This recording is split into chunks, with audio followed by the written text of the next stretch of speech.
Hello everyone, please excuse the attire. This is nighttime, promising to go to bed here soon, but really gonna stay till about 3 o'clock in the morning kind of attire. You know how it is, right? Not so long ago, I uploaded a video to my YouTube channel where I did a guitar cover of a Nirvana song. I recorded that about a year ago, whatever. I finally uploaded it here, and that led to a community post on my YouTube channel where I asked, did you guys want to see my instruments and possibly some CD and vinyl that I collect, and it got a resounding yes. So this is why we're here. Little disclaimer: when it comes to the instruments, I will not be able to play the electric instruments because I forgot the plug. I lost the plug from my amp rig.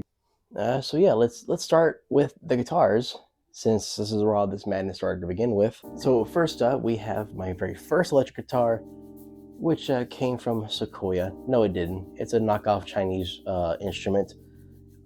Sequoia actually makes acoustics. I don't think they ever made electrics. And this was a knockoff. You could tell from every red flag in the book. Sadly, I didn't know that at the time. I got this when I was like in middle school. I begged my parents to please let me get a guitar so I could learn. And I'm just saying, if I stuck with this to learn, I would have. It probably would have ended things quickly. The ends of the frets were razor sharp. You couldn't even do this safely without cutting your fingers. There's a lot of dead frets where it makes a buzz instead of a note. So yeah, that was not fun times for me, at least. So yeah, I kind of powered through it. I learned Come As You Are as my very first song, and it was enough to convince my parents to get me another instrument, another guitar, which led to this one. So this is technically a Squier Affinity Series Stratocaster. And I'm saying technically because at the time I had owned this guitar with this body, and shortly after that I got a Telecaster of the same series, and I liked the neck of the Telecaster, and I liked the body of the Stratocaster.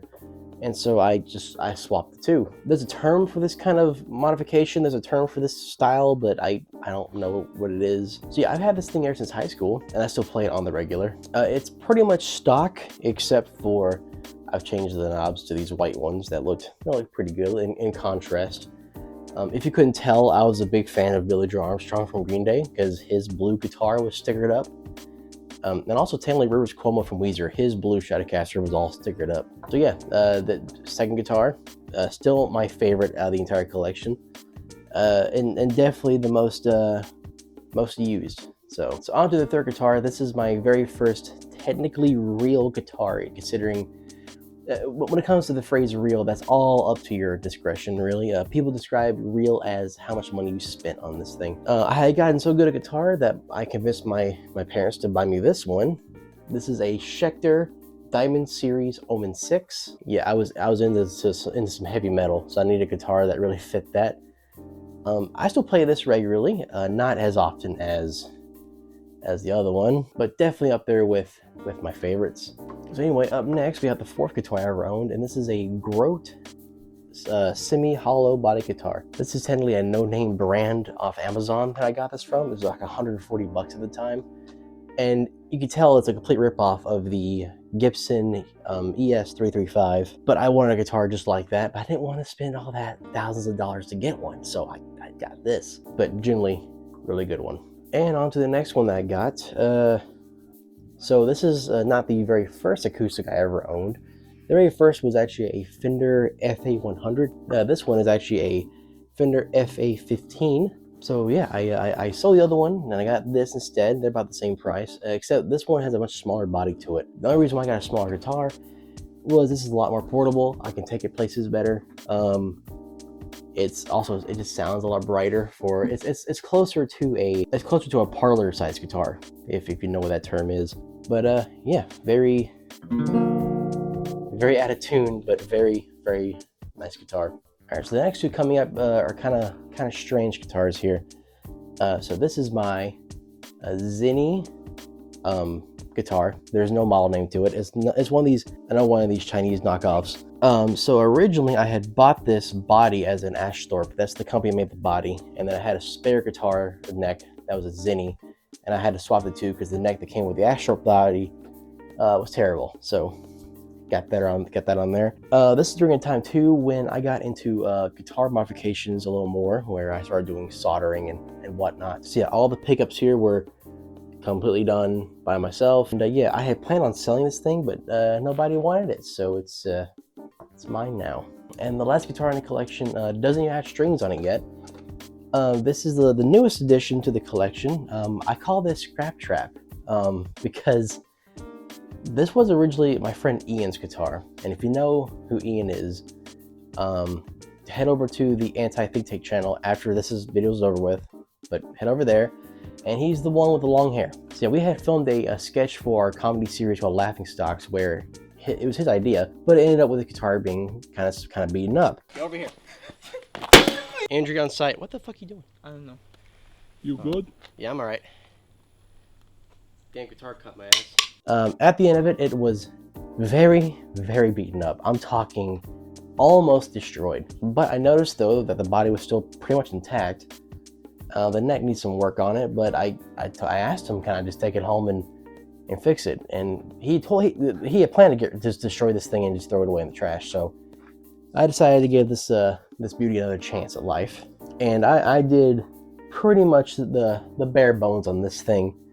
So it was originally a single coil, so just, you know, a half version of this all the way up the body here. And I decided to just get rid of the two pickups from the neck and the middle position and just give it a nice little humbucker pickup. I try to model it after Kurt Cobain's Vandalism Strat.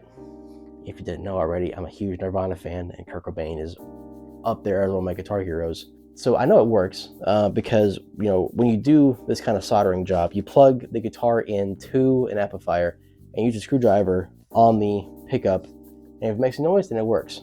But yeah, the only issue with this guitar is that there are some frets that are suspiciously deep. I'm not sure if it'll cause a lot of fret buzz or not. I'm tempted just to string this thing up and see how it sounds and how it plays. But at the same time, I kind of want to get this refretted. So we'll see what the future holds for this little guy. Now, guitars are not the only things that I play. I also play the bass. Not well though, but enough. This is the very first bass I ever owned. It served me well. It only cost me like 50 bucks off Amazon. And yeah, it's a very nice bass. The only issue with it was the pickups were very, very cheap. And over time, the pickups just kind of died. And at the time, I didn't know how to solder. I didn't know how to replace pickups. So we fixed that problem by buying another bass. And this bass came straight from Galleri, which they are a very nice company when it comes to instruments. I'm not gonna lie, this was a very good instrument. Still is, it still plays well, except one issue. I managed to drop this bass twice on the headstock. And so the two tuning pegs here are kind of missing this end. So in order to tune this thing, I would have to get a pick and tighten it that way, or just get some pliers and tighten that way. So yeah, it's a good bass, nice one. Now the very next and last bass in the collection, I didn't get because I needed it, I got it because I wanted it, and it was cheap. We're talking about this $80 Galleri bass. I don't know the model name of this. It's nowhere on the headstock, but I got it because just look at it. It just looked nice. I'm not gonna lie though, it does play better than the other two that I have, and so this is the regular bass that I play all the time. Now I did used to own a ukulele and a drum kit, but I sold both of those to Ian, and I'm not quite sure how he's treating those things. Yeah, I think I'll be all right. So yeah, I hope you enjoyed this one, and hopefully we'll do some more music related videos in the future. And so yeah, I'll see you on the flip side here. And please excuse the mess in the office. It's hard to keep this place clean.